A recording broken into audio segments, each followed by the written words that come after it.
Stand by. We're going live. We're going live. 10, 9, going live. 7, 6, 5, going live. 4, 3, 2, 1. Welcome to 10 Seconds to Air. I'm Alita Guillen. Today's episode is the be-all and end-all. Maybe too much of a good thing. It's a dish fit for the gods. Today we're talking about the bard William Shakespeare. 400 years ago, Shakespeare created all of those expressions and many more that we hear or use every day. If you've ever said, "It's Greek to me," or "The world is my oyster," if you've met star-crossed lovers or run into a blinking idiot, if you've ever reached a foregone conclusion or been dragged into a wild goose chase, if you've ever waited with bated breath or wanted to melt into thin air, you were living in the words of Shakespeare. In many ways, we all live in the world that he created. The literary critic Harold Bloom even said that Shakespeare invented humanity by creating the practice of overhearing ourselves, opening our personal ability to change or evolve. His use of language and storytelling has had a profound impact on how we communicate. So I thought it would be good to dive into Shakespeare with the best language experts I could find. Today's guests are a father and son duo who have collectively authored dozens of books on Shakespeare. David Crystal is a writer and linguist. He has written or edited over 100 books, currently serves as Honorary Professor of Linguistics at Bangor University, as an expert in the original pronunciation of Shakespeare's writings. He was awarded the Order of the British Empire in 1995 by the late Queen Elizabeth. His son, Ben Crystal, is an author, actor, and producer, best known for performing, of course, the works of William Shakespeare. Father and son just released a new book, Everyday Shakespeare, Lines for Life, where they provide a Shakespearean quote for each day of the year. So, as the bard said, let's break the ice. Here now from across the pond is Ben and David Crystal. Hello, Mr. and Mr. Crystal. How are you? Good day. Good day. Hello, Thanks for having us. Oh, absolutely. Thanks for joining me. Is across the pond have any Shakespearean connection there? I don't think so. It's probably something that he would have liked to have said if he'd thought about it. That's typical of him, you know. As soon as he thinks of something, up comes a phrase that's absolutely perfect. But not in this case. Okay. Well, we'll say that's ours. We'll hold on to that one. That's a new one. What is today's quote? I know in your book we do one quote a day. So what do we have today? Today we're recording on September the 12th and the 13th. We're on the 13th. Today we're recording on September the 13th. And there's a fantastic quote from two noble kinsmen today. So in this book, there's a different page for every day of the year and a different quote from Shakespeare on every page, at least one. And we've been careful to pick quotes from the corners of the canon, so not necessarily the lines you might have heard before, or indeed the plays you may have heard of before. So this is from one of Shakespeare's last plays. It's called Two Noble Kinsmen. And the Duke Theseus, the same one that's in Midsummer Night's Dream, much more familiar play. He's on his way to attend his wedding ceremony, but three widowed queens arrive, begging him to avenge their dead husbands. And he says that what he's about to do is more important than anything else before or since. So he can't stop to listen to them. He says, "Why, good ladies, this is a service whereto I am going greater than any war.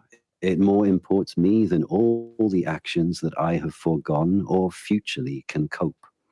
It's pretty fantastic. It makes you sound like a Marvel character. Like you really feels superhero-y awesome to say these kind of things out loud. Well, it makes you feel like that because you have that beautiful accent. But for those of us in the American English, you know, we like to read it like you, "Why, good ladies," but we can't. We don't quite have that. Well, you know, that's been a big part of my journey with Shakespeare and my the agency that I've worked in my career to help people access, and certainly from working with Dad with his work on original pronunciation, with the accent that Shakespeare and his actors spoke in 400 years ago, learning from Dad's work there that that actually a huge number of the sounds that Shakespeare and his actors spoke are present, very, very present in modern American English, and that you don't need to be from Britain or have a particularly actorly voice. And I think that's one of the things that we tried to do with this book, is to say, look, there are lines in Shakespeare that could have sound like they could have been written yesterday, that aren't that complicated, that will resonate with your day-to-day life today, and that hopefully, in the way that we present them, these little bite-sized chunks every day, you might feel brave enough and have enough courage and understanding, or enough resonance and reflection to think, I'm going to try and say that out loud. Yeah. And say it in original pronunciation too, if you'd like to. I mean, that's the interesting thing. When we did the audio book of this, we said our lead quotes twice. Once at the top in modern English, and then at the end, after we'd done the commentary and everything, we said it in original pronunciation. So here's that quote again for today in OP, as we call it, in original pronunciation. And I think anybody with an American background will suddenly find that it reaches out to them in a way that our modern accents don't. So here we go. Why, good ladies, this is a service whereto I am going, greater than any war. It more imports me than all the actions that I have foregone or futurely can cope. And you hear that R after the vowel, and whoa, surely most people, not all, but most people in America will say, hey, we speak like that where I come from. So what you just read, you say is more common today. That's the way we would say it today? No, that's the way it would have been said 400 years ago. Okay. In Shakespeare's time. One of the accents that was around at that time. Okay. Today, the R after the vowel, for instance, isn't common in Britain at all. You'll hear it in the West Country and in Scotland and in Ireland and in Wales. But, the accent of the BBC, is going to be like that at all. And that's the thing that Ben was hinting at earlier on, that, when actors go on stage or directors do a Shakespeare play, they sometimes find it difficult if they're from abroad, feeling that they own Shakespeare. And that one of the reasons is they think the accent has to be like Laurence Olivier or one of the famous, British actors of the past. But in fact, when you think of it from an original point of view, most of the people from around the world who speak in a very different kind of accent resonate with something that's in that OP. So David, let's go to my first question. So, and Ben, we'll get to you right after, but I want to start with you, David, with our first question that I ask everyone. And you've lectured a lot. You counsel people on, the correct pronunciation. But David, what goes through your mind 10 seconds to air or moments before you have to speak about this? If it's a technological thing like we're doing just right now, the 10 seconds is this technology going to work? And the same thing applies actually in a classroom or in a lecture room. One of the things I always do is check the technology, check the sound level. Make sure Hillary, my wife and business partner, goes to the back of the room and I speak into that microphone and say, is that okay? Can you hear me all right? Is it sounding good? And the same thing happened today. I was wondering, is our technology going to work, Alita? That's not just about the technology side of it, but it's also about the communication. If you can't get that level of communication, how can people hear the nuances? How can they really hear what it is that you're saying?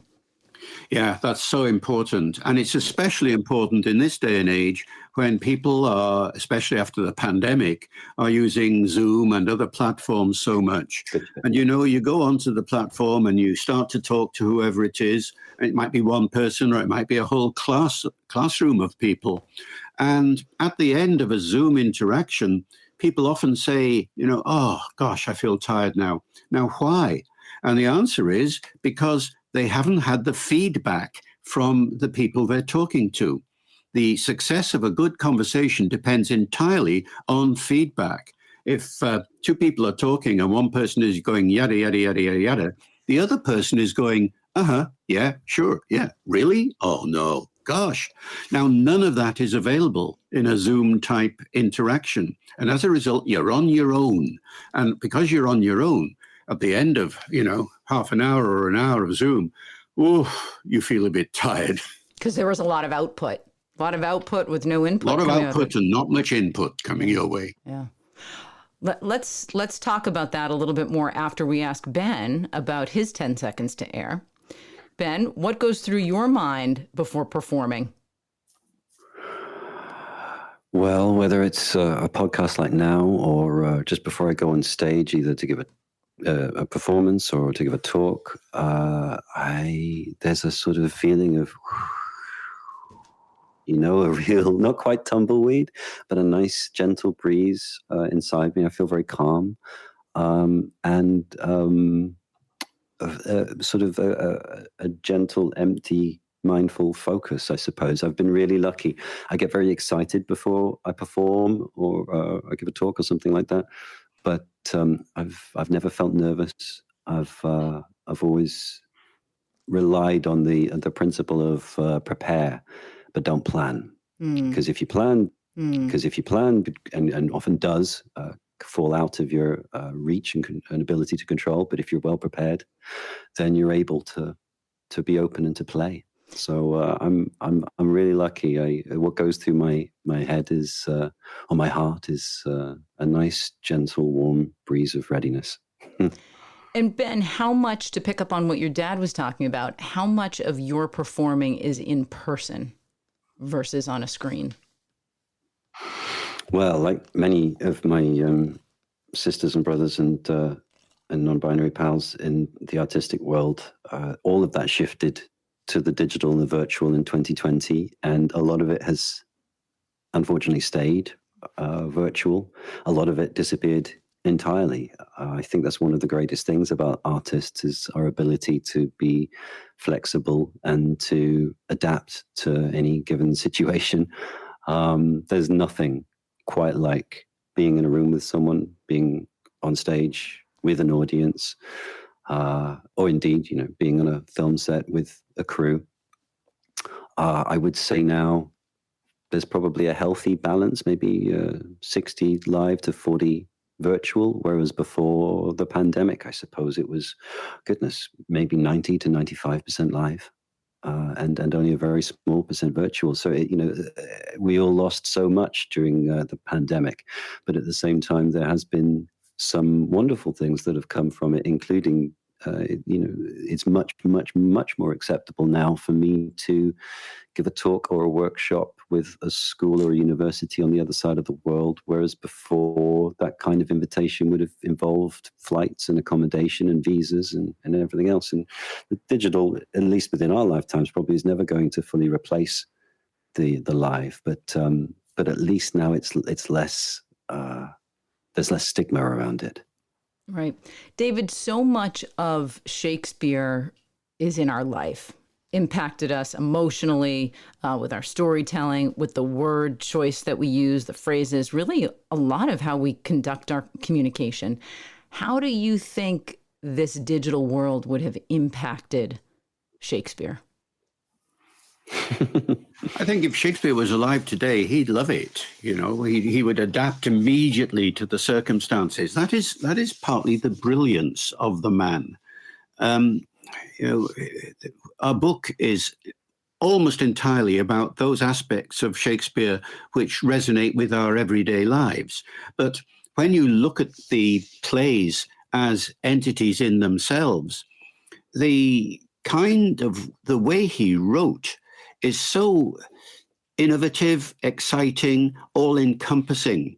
If you take a play like Antony and Cleopatra, for instance, and where there's a battle scene, and in Act 4 of that play, you get Caesar's side talking, and then you switch to Antony's side talking, and then back to Caesar's side talking, and back to Antony. And these are very short scenes. It's just like cutting in a film, in a movie.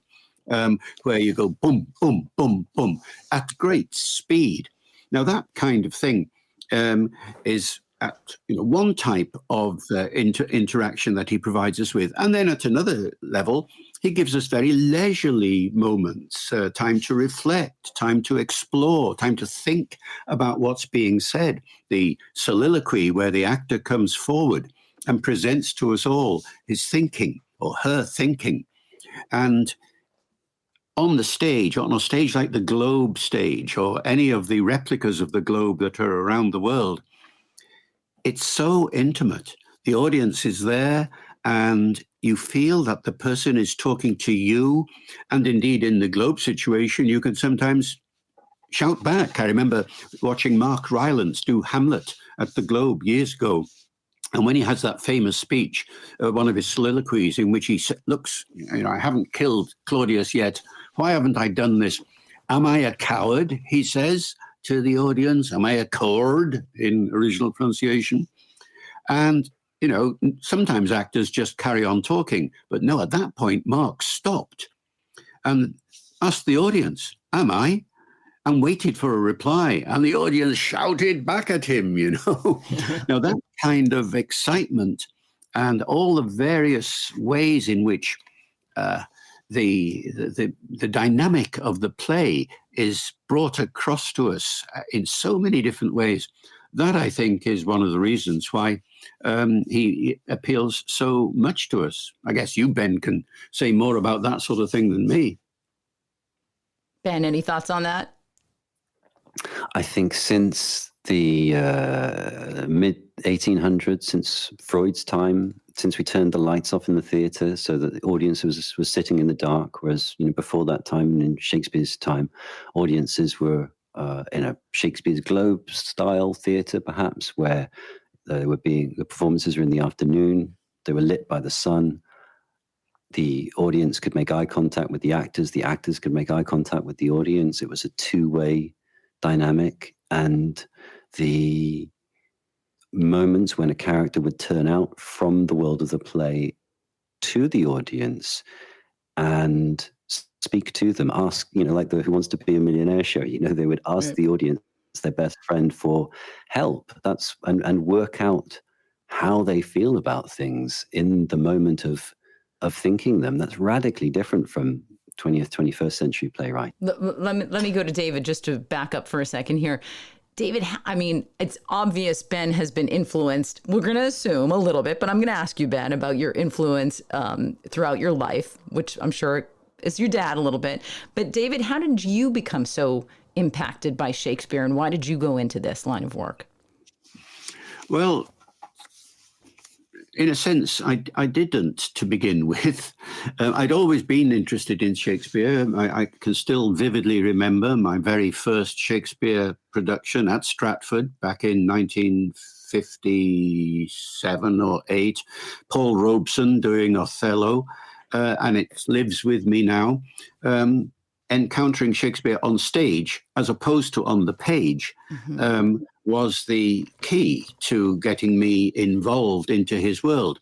But academically, I didn't have very much to do with him until the 1990s, really, when I was asked to be a consultant at Shakespeare's Globe and started to write a bit on Shakespeare. And then when Ben started to get involved in it as an actor, suddenly, our two worlds came together. There's a generation gap, and that's so important. The way I approach Shakespeare at my age, the way Ben does at his age, suddenly found we had a synergy there. And when we were working on our very first collaborative project, Shakespeare's Words, that's shakespeareswords.com, a glossary and language companion for Shakespeare, we found that this interaction was very fruitful, very, very creative. There's a story that we often tell when we were trying to decide which words in Shakespeare are the difficult words that people need to know about. And we both go through the entire canon, a bit as we did just recently for the Everyday Shakespeare book, and highlight all the words that we felt would need a little bit of explanation for the present day audience. And I went through, and then Ben went through separately. And I left out a word that Ben underlined. Ben underlined the word Goth, the Goths in Titus Andronicus. And I said to Ben, we don't need to explain the word Goth. Everybody knows who the Goths are. They're people who went through Europe and attacked Italy and attacked Rome and so on. And Ben stopped me and said, "Dad, yes, everybody knows who Goths are. What did you say to me, Ben?" I said they hang out in Camden Town in London wearing black clothes and black makeup and listen to what some people describe as music. I was quite scathing at the time because I wasn't into goths, but I had a very different understanding of what goths are. Yeah, Right. And that's the thing, a father-son relationship like this, or any, gap between the generations, introduces us to different takes on not just the plays and the poems as artistic entities, but on the language that is used there. Anyway, as a result of that kind of interaction with Ben while he was training and so on, I became more and more interested in Shakespeare, and then started to write on him from a linguistic point of view, and then we started to do books together.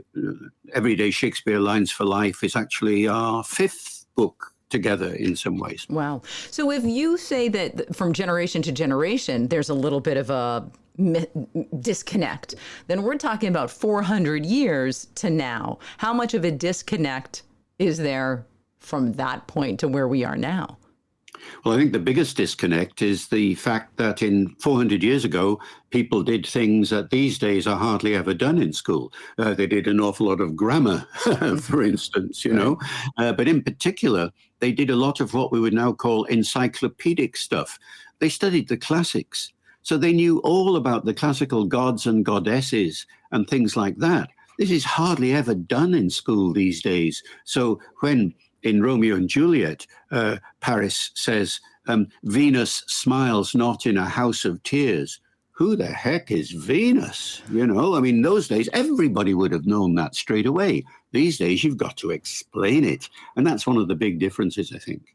That you have to go back and explain and go into detail, and there's a lot more background. So do you think then we're not capable of maybe getting the true understanding of some of the works because there's so much that we have to do going backwards before we can actually go forward? I don't think one has to overstress this point too much. This is a kind of intellectual, academic, get the fullest meaning out of the plays point of view. But when you actually, it's the sort of thing you do when you read a text of Shakespeare and suddenly there are lots of notes at the bottom of the page saying, we'll tell you all about who Venus is and so on and so forth. Go to see Romeo and Juliet or any of the other plays and listen to them, and the meaning will come across. It may not be the exact meaning, but they'll know that somebody called Venus doesn't smile in a house of tears. They'll get the general idea. And that's one of the beauties of stage, not page, that I've seen youngsters, sometimes very young people, go to see a Shakespeare play and laugh at the jokes, even though they don't fully understand all the words that are in it, but they get the point. And this, I think, is one of the things that Ben has taught me so much, that, stage is so much more important than page. Ben, would you agree with that? I hated Shakespeare when I was in school. I didn't understand it on the page. I really, really did. I couldn't stand it. It took, a very great teacher of mine who got me into poetry. Dad helped as well. And, but it was still being asked to perform Shakespeare for the first time that broke it open for me. It was the meeting of having learnt these words by heart and then speaking them from the heart with an audience listening. And it's like the audience is like the battery that lights up the circuit board of that interaction, where you take a bit of Shakespeare, you let it meet a part of you, and the fusion of Shakespeare and you about how let's say Ophelia in Hamlet or Juliet in Romeo and Juliet is filtered through your experience, and you understand those lines through your life experience and through notes from text as well, and we get to see what your perspective of that character is, or what that character is through your perspective. I suppose that's the beautiful thing about these works. Theatre is an empathy drum, and Shakespeare has this incredible collection of works with these wildly rich characters written in, and each of them have their own way of thinking. Now, we spend a lot of time telling the next generation that tell us what you think, tell me how you feel. But we don't, or there are very few parts of education that teach the next generations how to do that. We don't teach oracy. Empathy is a learned trait, just like your guest the other week, Jill Layworth, was saying. It is something that can be learned and taught. Compassion is one of the things that is going to help us through the trauma of the last few years. But where is the safe space to be able to trial speaking to how we feel? And I very much think that these works that Shakespeare has written are a safe sandbox of trying out what it is to say how we feel, and oftentimes of situations that hopefully we'll never experience. But still, there's also lots of experiences within those works that are really good testing grounds. There's an old a classic phrase about the difference between modern playwriting and Shakespeare playwriting, that in modern playwriting, characters must feel in order to speak, but that Shakespeare characters must speak in order to work out how they feel. So we've got this wonderful collection of works with lots of characters trying to work out how they feel, and they can only do that by speaking. And that seems to me an incredibly powerful tool and playground for us to help ourselves and indeed our next generations explore how they feel. Yeah, that really, I think, resonates to life today, right? Everyone's trying to sort of figure out how they feel, especially through COVID. Really gave us an opportunity to really think about, not to just act and not know what's happening, but really to pause and take a moment and see how we feel. And David, to your point, so much of the communication and interaction has been virtual, or hasn't had that element where we can actually have the feedback that we need. Even now, you and I speaking, Ben's video is sort of coming in and out, and you and I are on video, David and I. So I can even feel a connection, even though we're not in person, but I can see David's face. I can see his expression. There is feedback coming between the two of us that doesn't exist if you don't have the visual. And then on top of that, if you don't have the intimacy that you're talking about with Shakespeare in person, it makes sense. It really makes sense. And even with the video, there's a lag. So you make a jokey point, I might give a smile, but sometimes that lag, when we're going around the world, can be seconds long, and you find yourself smiling at something that the person has long since forgotten about. And a friend of mine was saying in 2020, we're going to get past the virus, we're going to get past this pandemic, but the next pandemic is going to be the effects of it, the mental health crisis that has come from all of this grief and all of this isolation and all of this distance. There's on the Sam Harris Waking Up podcast, they talked about the first fist fight on Mars. That we're so wonderfully technologically advanced as a species. We're fantastic. We're going to get to Mars. Of course we are. But when we get there, we won't have dealt with the inner work that we need to do. There will be a punch-up over some feeling of betrayal or anger or something like that. And, why aren't we teaching conflict resolution in schools? Mm-hmm. Why aren't we teaching compassion and empathy? Yeah, that's a really good point, Ben. And it links with what you were saying just a few seconds ago, Alita.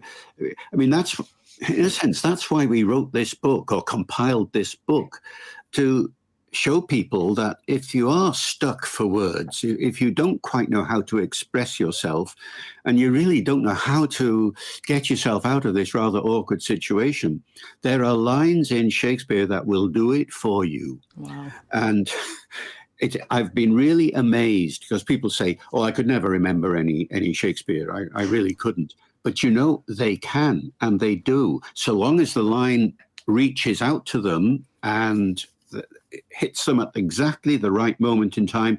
They do remember all those phrases that you expressed at the beginning of our chat today are examples of that. But in the book, we develop that into a much more powerful range of things to say when you need things to say. Right. And you're not sure of how to go about it yourself. So how did you pick what to put into the book and what not to put into the book, as far as and even how did you order it? We both read through the canon, the full works from. I read them chronologically because I hadn't read the works in that order before, and every time I'm a geek. Every time each of us found a line that resonated in some way, usually one that made us gasp, like so Dad was just saying lines that really ping out. What about, so you've heard to be or not to be, or is this a dagger I see before me, or my horse, a kingdom for a horse? But what about better 3 hours too soon than a minute too late? What about make not your thoughts your prisons? What about grief makes 1 hour 10? And these lines, as we read them, we would suddenly go, gosh, wow, gasp. And so we would pick them out, and Dad put them all into a database if he agreed with me that they were resonating with him as well. And we ended up, I think, with something like 5,000 lines. Wow. I know. I mean, it's a really, really rich canon. I mean, that was when we finished reading through all the plays and all the poems, we stepped back and thought, my goodness, this is it's so rich. And just a sidebar, the overlying message that we got was not one where we really saw the author at all. In the last few years with especially with the Black Lives Matter movement, there's been quite we recognize I'm a middle-aged white man, that's a slightly older white man, talking about a dead white man, and what resonance can this person possibly have with people of a different culture. And if there's something that we learn is that the author is so indistinct. He's sort of disappears into the background, and what comes to the foreground are these incredible humanistic, pragmatic, capital S, stoic ideas of the importance of love and the dangers of indecision and the value of life and the understanding that our time is brief and that we mustn't waste it. And it bowled us over that there was so many. I mean, enough for 2 more books. Right. So we picked the best from the best. We cut the wheat from the wheat, as it were, not the wheat from the chaff. And then we were sitting at the kitchen table at Dad's house, and I had loosely collated the best of the best of the best into themes. And Dad said, why don't we gently theme each month? And so January is sort of some of the best of the best, and then February is love and laughter. March goes from grief to hope. April is some wisdom. May is nature. June is insults and arguments. July is politics and tyranny. 'Tis time to fear when tyrants seem to kiss. August is some real lines of wisdom. September is back to work. October goes through life from birth to marriage to love, and some, again, very stoic looks at death. November is friendship, and December is celebration. So we wanted to gently offer, rather than it be a random disparate group of quotes over the course of the year, we really wanted to gently curate the ideas together. And so over the course of each month there's an arc, but then over the course of each week there's a gentle arc as well, and then from page to page there's an arc too. What's the most difficult part of working together? Let's spill the beans. You guys sound lovely. What's the most difficult part of working together? Yeah, the fact that Ben doesn't agree with me all the time. I mean, one of the best things about working with I'm so lucky to get to work with Dad. To have your father become a colleague and a friend, to get to understand this incredible achievement. I mean, he's, as he said in his introduction, over 100 books, and genuinely regarded around the world in his field as being at the top of it for quite a lot of his life. And to offer this different perspective, my theatre perspective mainly, where a space where we can meet in the middle, that sometimes, admittedly, I've had to drag him over towards, has been incredibly nourishing. But I suppose that in seriousness, the biggest difficulty that we face is that, so we've just there's going to be a calendar of the book. Everyday Shakespeare is coming out in America next spring. A page a day. I love that. It's going to be really fun. And so we got invited to do that this summer. And within a day or two of the invitation, Dad had done a first draft of it.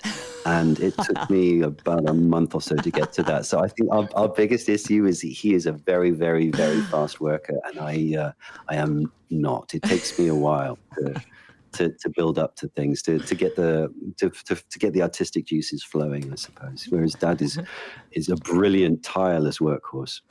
But the friction between that, it can be difficult sometimes. I finished the calendar yesterday, and in response to me sending the draft back to him was an invitation from Dad to work on the next thing. And I said, no, I just need a minute. Give me a minute here. Yeah. From my point of view, I'm an academic. I'm a researcher. That's my life. And one of the dangers that any academic has to face is that sometimes, the old ivory tower concept, that you're working away, and you suddenly realize that some of the things you're doing don't actually resonate with people generally. Mm-hmm. One of the things Ben has taught me is how important it is to bridge that gap. I can give you a good example. When we were doing Shakespeare's words at the very beginning, now this is, remember, Alita, I said this is a glossary and language companion. So from my point of view, I thought all I got to do is find the difficult words and then gloss them and give a meaning. And that's all. There we are. So bootless means unsuccessful or something like that. End of. Well, Ben says, no, hang on. We want to know not just what the word means, but who said it and why did they say it? And what was the effect on people of saying it? In other words, context is everything. And I thought, oh, of course it is. Of course it is. So when you go to that book called the online shakespeareswords.com, every quote that is in there begins by saying, so-and-so said this to so-and-so, and often with a little comment at the end about why it was said. And that's the kind of collaboration that I think is so fruitful. I would never have thought of doing that by myself. And conversely, Ben, with his sense of context, being an actor on stage and knowing all these parts and interacting in that way, he might never have thought of how to define a word in the precise way that I'm able to do. So the two things came together beautifully, it seems to me. What's the biggest? Nowadays, sorry, go ahead. I was just going to say nowadays I'd probably reframe context to, because I'm an artist and we're trained to be empathic creatures, I suppose, that it's as much about empathy and understanding that these are characters and thinkers and feelers saying things than it is about the situation that they're in. Anyway, side point. Please, what were you going to say, Ellie? David, what is the most, and maybe this is for you, Ben, too, but I feel like maybe there are two different answers for the generation, but what are some of the most misunderstood lines or two questions, misunderstood and mispronounced? Well, misunderstood more than mispronounced. It's got to be Wherefore Art Thou Romeo. Well, yes, right. The most misunderstood lines are those where they're sometimes called false friends. False friends. Now, what that means is that there's a word and you think, I know that word. It's just like it is today. And it isn't, because the meaning has changed. A very good example is the word naughty. What do we mean today by naughty? Okay. We mean a child, and slap hand. You've been naughty. You've been naughty. It's mischievous. It's rather low key today. In Shakespeare's time, it didn't mean that at all. In Shakespeare's time, naughty meant wicked, evil. It was a powerful word. So when somebody calls somebody in King Lear, you're a naughty lady. What is it, Ben? Naughty Regan or Goneril, one of the others. A naughty, and the lady is called naughty. The modern reaction is going to be, oh, she's just being a little bit naughty, is she? No, she's being evil. And these false friends, there are hundreds and hundreds of them. And that's the biggest danger that we read in the modern meaning in cases where there is, in fact, been a change of meaning. Don't want to over-exaggerate this. When you take all the words in Shakespeare, there are something just under 1 million words in the Shakespeare canon. And only 5% of those words you will encounter in watching a play or reading a poem. The vast majority of the quotes in our book, Everyday Shakespeare, don't have problems of this kind. When they do, then we talk about it a little bit. But most of the time, the quotes that Ben was saying a little while ago, don't make your thoughts your prisons, and better 3 hours too soon than a minute too late, and all of these. Any difficult words in there, Alita? I don't think so. Right. That's such an academic answer, and you're entirely right, Dad. However, I've spent so much time working in primary and secondary schools with the younglings encountering Shakespeare for the first time, and they don't get to those bits because they get stuck with Romeo, Romeo, wherefore art thou Romeo? Why is Juliet asking where Romeo is? Which I suppose in its own way is a false friend, because they're hearing the where and thinking that it means where, but indeed it means why. Why are you Romeo? I wish you were a different, coming from a different family, not the family of my family's enemy. So there's so many immediate things that trip them up before they even get to the really good stuff that can trip them up. But like you say, the most wonderful thing about it is that there's a very small percentage of things that can trip folk up when they come to Shakespeare. But the problem is that there's already oftentimes some kind of seed that's grown that makes them think that Shakespeare is difficult, that it's not for them, that they don't have agency or permission to play with it. And I think that comes partly because ancestrally, we've got this idea that you had, like we started in the beginning, that it has to be spoken in a particular accent, that it has to be spoken of in a particular way, that you have to have this, like when, so my first book was called Shakespeare on Toast, Getting a Taste for the Bard. And it was a real sort of simple, straightforward, friendly way to get people into Shakespeare if they've grown up with this idea that it's not for them. Because for me, I felt that, like trying to get into jazz, I had to wear particular clothes. I had to go to particular places. I had to know the drummers and the sax players and everything else. I had to have this code, this particular handshake to greet jazz and indeed Shakespeare. And actually, all you really hopefully need to do is encounter a group of folk that have taken the time to very simply learn it by heart, to speak these parts from their heart, or indeed to open yourself up to these lines and ask the question, what does this mean to me? How does this, do I know what this feels like? Have I ever felt this? Have I ever felt something like this? And if you have, maybe to see what it feels like to say it out loud, to have these incredible emotions encapsulated into almost dare I say it, perfect ways of expressing them.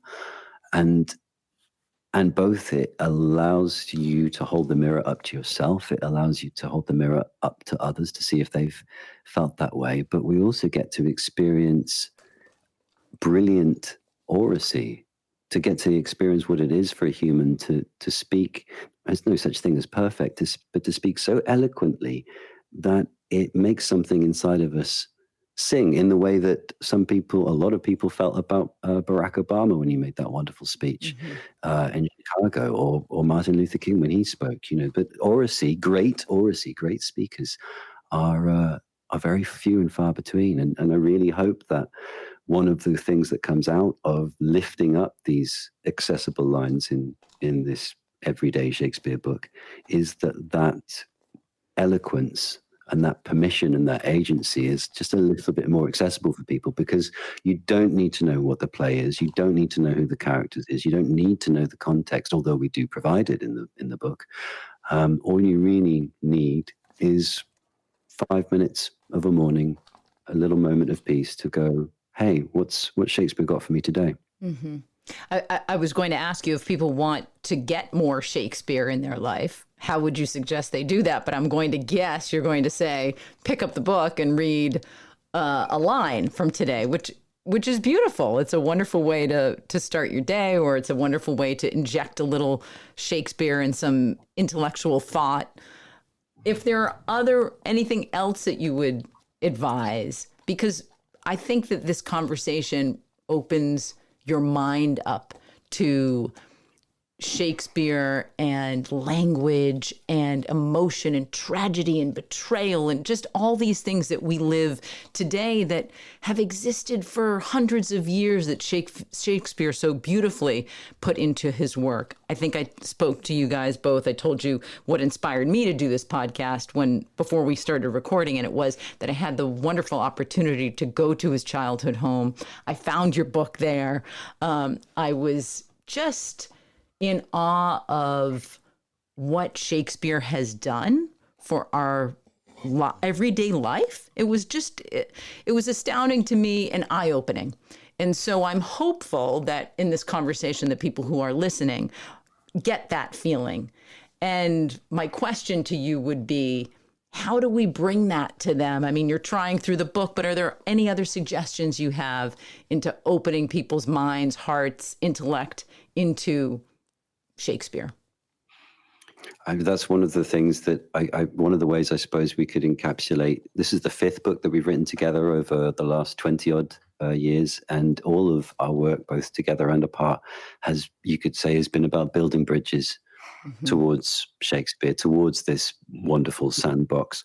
And whether you pick up Shakespeare on toast and want an easy way into Shakespeare, or whether you jump onto shakespeareswords.com to find out what some of the words mean, or whether you say yes the next time someone says they're going to go and see a production of Shakespeare, or indeed whether you pick up Everyday Shakespeare and just start padding gently your way through what it is to experience this, to meet and engage with this pool of empathy and compassion, and try and see what it feels like on your tongue and your teeth and in your own voice. Because we were talking earlier about people not having access because they don't feel they've got the right sound. If there's something that's come from that original pronunciation exploration that Dad did, which has sounds of modern English from all over the world, it has hopefully reset the playing field to a degree that there isn't. I mean, why do we have this idea that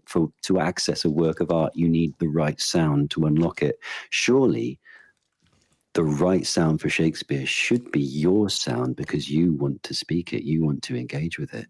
So I would say maybe, don't necessarily step towards reading a Shakespeare play. Someone once said that reading a Shakespeare play is a little bit like giving someone a score of Mozart's Requiem when they haven't learned any music before. You're not supposed to be able to understand those little black dots. That's what the orchestra is trained for. It's exactly the same in Shakespeare's time. 80% of Shakespeare's audience couldn't read.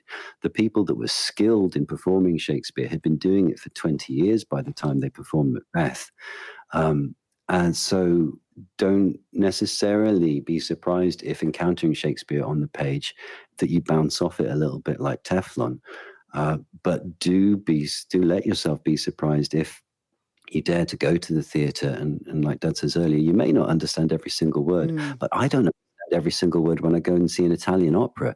You're not necessarily supposed to. You're supposed to, I suppose, let the artistic experience flood over you and allow it to sort of flow through you and spark and pull strings of emotion that will hopefully surprise you. So I suppose let yourself be open and surprised to other ways of getting to Shakespeare that isn't just picking up one of his plays and reading them. David?